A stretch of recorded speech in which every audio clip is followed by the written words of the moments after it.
faze-nos deuses que vão adiante de nós, porque quanto a este Moisés, a este homem que nos tirou da terra do Egito, não sabemos o que lhe sucedeu. E Arão disse: arrancai os pendentes de ouro que estão nas vossas orelhas, das orelhas das vossas mulheres e de vossos filhos e de vossas filhas, e trazei-mos. Então todo o povo arrancou os pendentes de ouro que estavam nas suas orelhas e os trouxeram a Arão, e ele os tomou nas suas mãos, e formou o ouro com um buril, e fez dele um bezerro de fundição. E então disseram: estes são os teus deuses, ó Israel, que te tiraram da terra do Egito. E Arão, vendo isto, edificou um altar diante dele, e Arão apregoou e disse: amanhã será festa ao Senhor. E no dia seguinte madrugaram, e ofereceram holocaustos, e trouxeram ofertas pacíficas, e o povo assentou-se a comer e a beber, e depois levantaram-se a folgar. 3 meses, irmãos, 3 meses foi o tempo entre o povo sair do Egito e chegar de frente do Monte Sinai. Ali, eles tiveram uma experiência única. O seu Deus, diferentemente de todos os outros deuses que existiram no passado, falou diretamente a Israel. O povo, convocado por Deus, chegou-se à montanha e assistiu a uma manifestação do poder de Deus sobre a montanha e ouviu a voz de Deus, transmitindo-lhe a base, o resumo da relação de Deus com o seu povo, que nós conhecemos como os 10 mandamentos. O povo ouviu. Mas a experiência foi tão tremenda que o povo chamou Moisés e disse assim: esta história é muito complicada. Isto ouvir a Deus diretamente requer muita santidade, isto é muito exigente, e nós não estamos dispostos a pagar o preço, isto é muito, muito custoso. Vamos fazer um acordo entre nós. Vais tu, entras na montanha, vais lá acima no escuro, vais falar com Deus diretamente, e nós ficamos aqui à espera. E depois o que tu disseres que Deus disse, nós vamos acreditar. Já ouvimos uma vez, para nós chega.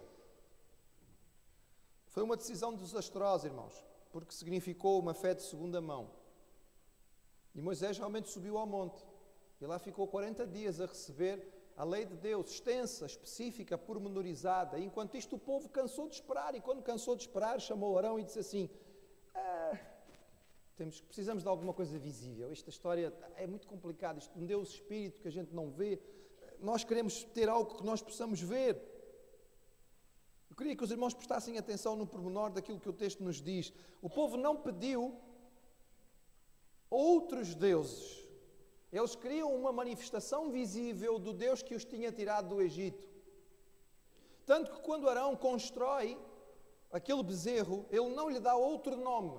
Ele não atribui àquele bezerro o nome de um deus egípcio ou o nome de um deus babilônico. Versículo 5 diz que Arão chamou o povo e disse: amanhã será festa a Jeová. No original hebraico do texto sagrado, a expressão que está aqui, que nós na nossa Bíblia temos traduzida por Senhor, é o nome de Deus, o seu nome específico e sagrado, que Deus tinha dado ao povo de Israel, através de Moisés. Amanhã será festa a Jeová. A idolatria não é apenas colocar algo no lugar de Deus, mas adorar a Deus de forma errada. Vimos há 15 dias aqui, irmãos, falamos sobre a idolatria e dissemos aos irmãos que a raiz, o coração da idolatria é colocar alguma coisa no lugar onde só Deus pode estar. Mas a idolatria não é só isso, irmãos, é também adorar a Deus de forma errada, é dar a Deus uma forma errada, é adorar em falsidade. E quando Paulo advertia aos crentes da cidade de Corinto a fugir da idolatria, uma das suas preocupações era exatamente esta. Vamos recordar o texto, 1 Coríntios, capítulo 10. Agora sim, voltamos ao texto que temos estado a ler e a meditar nos domingos à tarde. 1 Coríntios, capítulo 10, versículo 14. Paulo está a falar aos crentes de Corinto, está a responder às suas perguntas. E o povo disse assim: olha, nós agora somos crentes, somos seguidores de Jesus, etc. e tal, mas olha, às vezes nos convidam para ainda ir a participar de algumas das festas pagãs, comer a carne que eles oferecem, podemos ou não?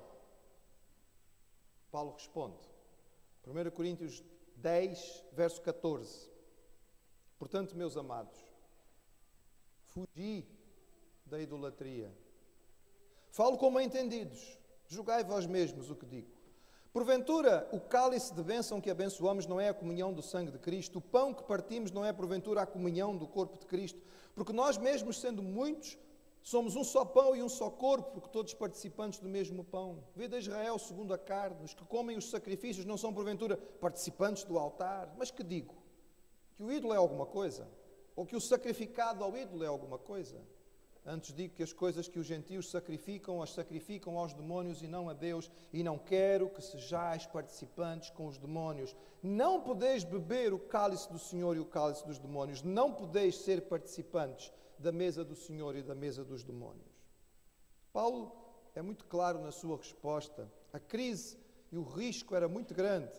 Os coríntios convertidos tinham vindo do paganismo e da idolatria, mas alguns achavam que ainda podiam participar destas coisas. A carne não é nada, os ídolos não são nada, nós podemos lá ir sem ser contaminados. Qual é o problema de irmos assistir àquilo? Nós já sabemos que aquelas estátuas deles não têm vida, já sabemos que aqueles deuses deles não significam nada, sabemos que só o nosso Deus é verdadeiro, então nós podemos participar disto, isto não é problema, isto não nos contamina. E o apóstolo Paulo diz, será que é assim? Vocês acham que podem participar disto impunemente? Vocês não percebem que participar deste culto vai fazer com que sejam influenciados? E sendo influenciados, vocês não percebem que vão trazer isto para o culto, para a igreja, para a vossa adoração? Não percebem que vão acabar por permitir a mistura dos conceitos, dos princípios? Sincretismo é aquilo que Paulo tinha em mente aqui. A influência que o paganismo acabaria por ter no cristianismo no mundo ocidental. E nós conhecemos isto, irmãos, porque vemos com frequência por todo o lado a influência que o paganismo teve sobre a religião cristã. E ao pensar em idolatria, irmãos, precisamos entender isto. Ela acontece quando nós colocamos algo no lugar de Deus, sempre que procuramos encontrar em outras coisas aquilo que só podemos encontrar no Senhor, mas ela também acontece sempre que eu represento Deus ou adoro Deus de uma forma errada, de um modo errado. Este foi o pecado de Israel neste episódio. Israel queria dar a Deus um rosto conhecido, um Deus que eles pudessem domar, um Deus que eles pudessem carregar, um Deus que eles pudessem levar nos seus ombros, um Deus conforme o seu gosto, do jeitinho deles. Esse pecado de idolatria nos ensina algumas lições importantes. Primeiro, irmãos, idolatria acontece quando eu tenho a visão errada de Deus. Israel pecou quando representou o Senhor como um bezerro. Que visão temos nós de Deus? Que visão temos nós de Deus? Que Deus nós temos realmente adorado? Se há algo claro na revelação de Deus, é que Ele deseja ser conhecido. Nós não poderíamos conhecer a Deus se Ele não se revelasse a nós. Isto é verdade de qualquer relacionamento. Pense em duas pessoas. Pense em alguém que você conhece. Às vezes conhecemos superficialmente uma pessoa durante muito tempo e nunca chegamos a conhecê-la. Porquê? Se a pessoa não se revelar, nós não vamos saber quem ela é. E às vezes passa algum tempo e nós nunca chegamos a saber. Já usei este exemplo aqui várias vezes com os irmãos. Sempre que acontece algum crime, alguma coisa horrível, não é? Às vezes num lar, descobre-se que afinal o fulano era um criminoso e matou a família inteira, foi uma chacina, e depois vai-se entrevistar os parentes, os vizinhos. Chega só o vizinho do lado, a Dona Maria. Dona Maria, conhecia aqui sei lá, o nome dele, é melhor não dizer porque alguém pode ficar ofendido. Sabia quem era aqui o fulano? Ah, sim, ele já mora aqui há 20 anos. Ah, mas eu nunca imaginei isto. Era tão bom rapaz, tão boa pessoa, né? Portava-se sempre bem, conversava com toda a gente, cumprimentava a todos. E a gente fica sempre com aquela ideia, conhecia? Não conhecia. Não conhecia.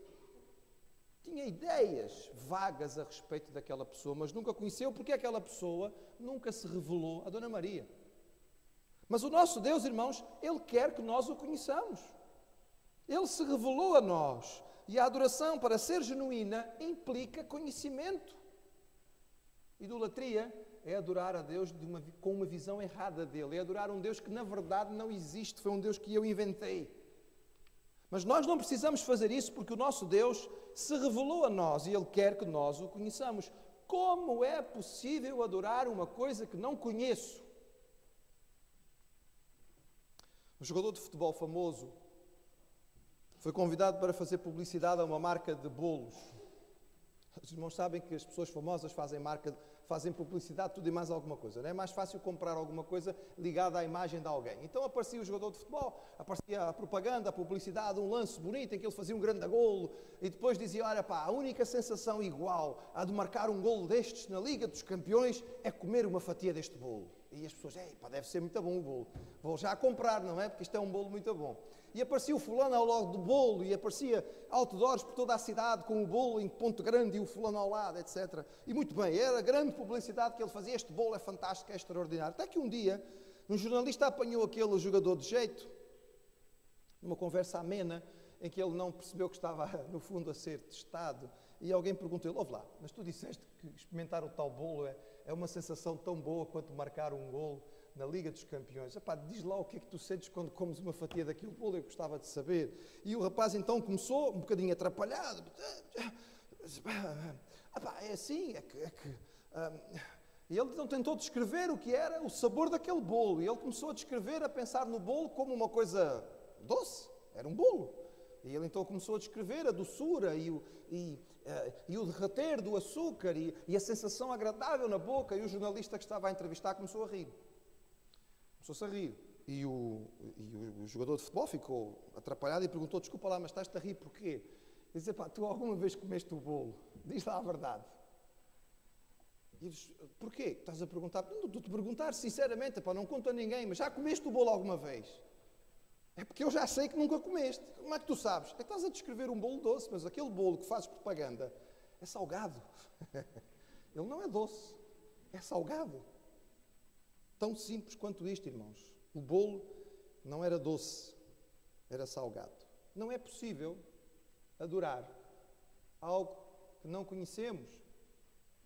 Porque podemos estar a adorar o doce quando ele é salgado. E o povo de Israel quis adorar a Deus, mas não o conhecia. Então fez um bezerro e ficou feliz da vida. Olha, aqui está Jeová, vamos fazer uma festa a ele? Se Deus se revelou, é porque Ele queria que nós o conhecêssemos. E porque o Senhor sabia que, naturalmente, quando nós o conhecêssemos, nós íamos adorá-lo, irmãos. É impossível não descobrir o Deus verdadeiro e não querer adorá-lo. Porque Ele é tão maravilhoso, Ele é tão extraordinário, Ele é tão grande, o seu amor é tão maravilhoso, a sua graça para conosco é tão... Enfim, é tão... que é impossível conhecer a Deus e não adorá-lo. E é por isso que Ele se revelou. E é por isso que Ele nos deixou, irmãos, inclusive uma revelação fácil de nós trabalharmos. Ele deu-nos uma revelação escrita. E deu-nos uma revelação vivida. Os dois pontos altos da revelação que nós temos do Deus verdadeiro que nós adoramos são estas. Esta e Jesus. Jesus, a figura de Deus humana, vivendo aqui entre nós, quer saber como é que Deus pensaria? Olhe para como Jesus pensava. Quer saber como Deus agiria? Olhe para como Jesus agia. Quer saber o que Deus diria nas circunstâncias? Ouça o que Jesus disse. Quer conhecer ao Senhor? Leia a palavra. E a gente diz ao crente, é preciso ler a palavra todos os dias. É preciso gastar tempo com a palavra. É preciso conhecer a palavra. É preciso comer a palavra. Jeremias diz, comi a tua palavra e ela foi mel na minha boca. E às vezes passamos 2, 3, 4, 10, 20 dias sem ler a palavra, porque eu já sei, já conheço. Esta história eu já ouvi muitas vezes. Ainda não. Ainda não. É Deus se revelando a nós. Idolatria, irmãos, é adorar a Deus com uma visão errada dEle. Porque nós só podemos adorar o que conhecemos. E esta visão, por vezes, é menos do que aquilo que a Bíblia diz. Por exemplo, há gente por aí adorando hoje em dia muitos deuses diferentes. Por exemplo, algumas pessoas adoram um amigão. Outras pessoas adoram o Pai Natal. Outras ainda adoram a máquina de chocolates. São visões menores de Deus. Por exemplo, voltando atrás, há pessoas que adoram Deus, irmãos, mas quando falam dele, parece que estão a falar de um amigão, não é? Amigo de escola, amigo de infância. E começam a descrever a sua relação com Deus com uma intimidade que soa estranha. Deus é uma espécie de colega cósmico, amiguinho nas nuvens. A linguagem que usam para descrever a pessoa de Deus é muito diferente e muito menor do que aquela que nós encontramos na palavra. Deus deseja ser o nosso amigo. E a Bíblia diz a respeito de alguns personagens que foram amigos de Deus. Mas, irmãos, o Deus que deseja ser nosso amigo é também o Deus soberano. É também o Deus criador dos céus e da terra. É também o Deus que é o ser mais transcendente e extraordinário que existe. É um Deus que está tão acima de nós que não é sequer possível nós realmente entendermos quem Ele é 100%. A não ser na sua revelação que Ele permitiu para que nós pudéssemos adorá-lo. Deus não é nosso amiguinho. Ele é o Senhor Deus. E nós devemos nos aproximar dEle com reverência nos nossos corações. Mas há pessoas que falam de Deus como se Ele fosse um Pai Natal estelar. É um velhinho com um ar muito bondoso, que está sentado algures no cosmos, com um ar assim muito pacífico e que não vai se chatear com nada. Imagina, inferno, um Deus assim, não inventou uma coisa destas, Ele vai lá mandar alguém para o inferno. Ele é bonzinho, Ele aguenta tudo o que a gente faz. E mais cedo ou mais tarde toda a gente vai entrar no céu, porque Ele, no fundo, não vai se chatear com ninguém. Ele se ri das tolices que fazemos, como às vezes os pais riem das peripécias dos seus filhos pequeninos. Mais uma vez, irmãos, esta é uma visão tão pequenina e tão limitada de um Deus que é descrito na Bíblia como um Deus santo e puro. A Bíblia diz que o Senhor está cercado por hostes angelicais, seres espirituais poderosíssimos. A presença de um simples anjo de categoria inferior faz qualquer ser humano tremer. Agora imaginem o que são os arcanjos que estão na presença de Deus. Os querubins do topo da hierarquia angelical que servem a Deus diretamente no seu trono. E mesmo estes, a Bíblia diz, irmãos, que constantemente se prostram diante de Deus. E clamam, Santo, Santo, Santo. Deus não é o Pai Natal, irmãos. Não é o Pai Natal. Há pessoas que adoram um Deus que é uma espécie de máquina de desejos. Podemos não ligar a mínima para Ele, nunca nos preocupamos com Ele, nunca procuramos a Sua palavra, nunca gastamos tempo em oração, nunca temos disponibilidade para a igreja, mas quando as coisas correm mal, eu assisto a 2 cultos, faço 2 orações, leio um versículo ao calhas e já está. Pronto, o Senhor vai fazer aquilo que eu quero. E quando não acontece, ainda ficam zangados. Mas eu até fui à igreja durante o mês inteiro e não aconteceu nada. Oh, meus irmãos, Deus não é a máquina de chocolates que está ali na estação de metro. Que a gente chega, coloca uma moedinha, aperta o botão e a coisa sai. Não, irmãos. Não. Isto é idolatria. Estas visões são visões idólatras. Representam Deus falsamente. Adorar esse tipo de Deus é idolatria como o povo de Israel. Porque representa Deus de forma errada. É adorar um bezerro. Mas também é interessante, irmãos, que por vezes a visão que nós podemos ter é mais do que aquilo que a Bíblia diz. Como é que é possível ter uma visão superior àquilo que a Bíblia diz? É possível, irmãos. Hoje vigora, em muitos campos, a chamada teologia da prosperidade. Ela devia ter outro nome. Eu, pessoalmente, gosto de chamá-la de outros nomes. Eu acho que devia ser a teologia do Deus menor. Ou a teologia do Deus servo. Nesta visão, nós aceitamos a salvação em Jesus por meio de uma declaração pública e a partir daí, depois que nós fizemos a declaração que aceitamos a Jesus, é uma espécie de ato de magia, nós entramos no reino da prosperidade, onde Deus é obrigado a nos abençoar com todo o tipo de coisas materiais e com uma saúde de ferro perpétua. Porquê é que morrem os pregadores de prosperidade? Eu não sei, mas também morrem. Ficam doentes.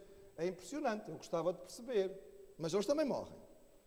Nesta visão, os crentes são chamados a declarar, a reivindicar as coisas, a dizer ao Senhor aquilo que Ele tem que fazer, porque eles são filhos da glória, são príncipes do céu. Então eles têm direito de chegar à presença do Senhor e dizer, Senhor, eu declaro isto, eu afirmo isto. São chamados a fazê-lo não apenas sobre a sua vida, mas sobre a vida dos outros. E muitas vezes chamam isto de profecia. Profetiza sobre o teu irmão. Então a pessoa vira para a pessoa do lado e diz, eu profetizo sobre ti. Tu vais morar numa casa muito maior do que a que tens agora, no melhor bairro da cidade, e vais andar no Mercedes de última geração. Irmãos, desculpa, isso não é profecia, irmãos. Não é profecia. São votos, são desejos, inclusive falsos e muito vãos, porque dizem respeito apenas às coisas materiais deste mundo. Não tem qualquer base bíblica real para ser declarado. Isto é idolatria, irmãos. Porque está a declarar um Deus que na verdade não existe. Não corresponde àquele Deus que nós encontramos na palavra. Porque o Senhor da palavra é soberano. Ele é Deus. É a Ele que eu tenho que me submeter. É a Ele que eu me aproximo em humildade. Eu digo, Senhor, seja feita a Tua vontade e não a minha. Adorar este Deus é idolatria. O Deus da teologia da prosperidade é uma representação falsa. É adorar o bezerro. Mas, irmãos, a idolatria é também adoração falsa. Quando eu até adoro Deus e posso até tentar adorar o Deus verdadeiro, mas na minha teoricamente verdadeira adoração, eu estou a fazer apenas para o meu prazer. É aquilo que alguns autores têm descrito de adoração sensual. É a adoração epidérmica. Ela mexe apenas com as emoções. Eu fico com pele de galinha. Uma sensação muito boa enquanto estou a adorar. Desculpe, irmãos, é assim, as emoções fazem parte da adoração, é claro. Nós nos emocionamos na adoração, evidentemente. Mas, irmãos, o alvo da adoração não pode ser a minha emoção. O objetivo da adoração não é eu sentir-me bem. Porque quando o alvo da minha suposta adoração é eu sentir-me bem, ela deixou de ser adoração verdadeira e passou a ser idolatria. É um ato idólatra. Substitui o Deus verdadeiro.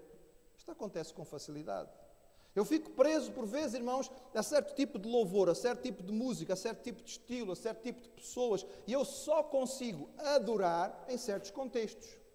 Enquanto cantamos os cânticos, eu adoro muito nos cânticos. Os cânticos são tão bons para adorar. Acabou o período de cânticos, agora vamos cantar um hino. Estes hinos são velhos, pá. Ainda cantamos estes hinos século XIX, século XVIII, hinos medievais, ainda estamos aqui a cantar. E depois no fim ainda cantamos a Amém. Não, esses eu não gosto. Esses não. Eu desligo, nesta hora eu desligo a minha adoração. Então a sua adoração anterior não foi adoração. Desculpe, meu irmão, não foi. A sua adoração é falsa, é epidérmica. É puro sensual, é aquilo que lhe dá prazer. Então você não está adorando a Deus, está adorando aquilo que agrada, aquilo que lhe dá a si prazer. A verdadeira adoração, irmãos, é voltada para o Senhor. E tem a ver com o conteúdo daquilo que nós dizemos a Ele. Eu vou ser honesto com os irmãos. Em termos de conteúdo, os hinos do cantor cristão normalmente são bastante melhores do que os cânticos modernos. Há cânticos modernos bons? É fácil encontrá-los? Não, não é. Sabem porquê? Porque muitos destes cânticos modernos estão muito preocupados com a música. Uma música que agrada, que seja popular, que fala aos sentidos. Mas os hinos antigos, irmãos, tinham letra com conteúdo extraordinário e nós, ao lermos aquelas letras e as cantarmos, estamos a declarar verdadeiros sermões. Irmãos, a verdadeira adoração é focada no Senhor. Se é para a minha satisfação pessoal, então não se trata de adorar a Deus. Não é louvor, é idolatria. Jesus solucionou tudo isto com uma simples afirmação. A meio do dia, debaixo de um sol a pino, junto a um poço em Samaria, quando ele disse a uma mulher, o Senhor procura aqueles que o adorem, em espírito e em verdade. Talvez fosse um lugar pouco propício para uma afirmação teológica tão significativa. O meio do dia, na hora do sol, chegou aquela mulher ali e talvez o máximo que Jesus pudesse fazer, ela é mulher e é estrangeira, era nem falar com ela. Mas ele para, dialoga e a certa altura faz uma afirmação de profundidade teológica que nós examinamos e estudamos e avaliamos e continuamos a não chegar ao fundo. Deus busca aqueles que o adorem em espírito e em verdade. Em espírito. Em espírito, irmãos, não na força dos sentidos, não na carne, não na emoção apenas. A emoção faz parte, mas não pode ser só emoção. Aqueles que o adoram do fundo da experiência que têm com Ele, do fundo da sua comunhão, não é produto da sensação, nem mesmo da razão, envolve tudo isto, mas é fruto do Espírito. É fruto da ação que o Espírito Santo tem em nós, porque Paulo mesmo dizia, por vezes queremos adorar e não temos palavras. Já lhe aconteceu? Seria bom que já tivesse acontecido. Você às vezes quer adorar a Deus e parece que a sua oração... Senhor, eu não tenho... Senhor, eu talvez não conheça o dicionário, mas acho que o dicionário não chega para dizer aquilo que eu quero dizer. Se lhe acontece isto, irmão, louvado seja o Senhor, que bom. Seria muito bom que assim fosse. Porque as palavras não chegam para dizer o que nós queremos dizer. E sabe o que é que acontece nesta hora? A palavra do Senhor nos diz que nesta hora o Espírito intercede por nós. O Espírito fala por nós. O nosso Espírito fala com o Espírito do Senhor e expressa sem palavras aquilo que está no nosso mais íntimo. Esta é a adoração que o Senhor procura em espírito, em verdade. Verdade de Deus, que eu conheço porque Ele se revelou e eu tenho experiência de o conhecer, e eu procurei conhecer e eu quis conhecer. Meus irmãos, a verdadeira adoração é aquela daquele que é feito por alguém que busca, que procura, que lê, que estuda, para poder saber quem é Deus. Pastor, desculpe lá, para poder fazer uma boa adoração o que eu preciso é aprender música, não é? É aprender a tocar os vários instrumentos, etc. Meu irmão, vem e aprenda a tocar os instrumentos. A igreja até tem uma escola de música, mas não é por aí que você vai aprender a adorar. Quer aprender a adorar? Estuda a Bíblia. Leia a palavra. Gaste tempo em meditação. Porque é da experiência de conhecer o Deus verdadeiro que surge a verdadeira adoração. Em espírito e em verdade. Em verdade. Verdade de Deus. Verdade minha. Minha. Quando o Senhor olha para a minha adoração, Ele reconhece que ela é verdadeira. Irmãos, às vezes a nossa adoração pode ser fingimento. Às vezes a nossa adoração pode ser feita para impressionar o irmão que está ao lado. Mas Deus olha lá no fundo. E Ele sabe se aquilo que eu estou a fazer naquela hora, se a maneira como eu estou a cantar, se a expressão do meu rosto, se o levantar das minhas mãos é genuíno ou não.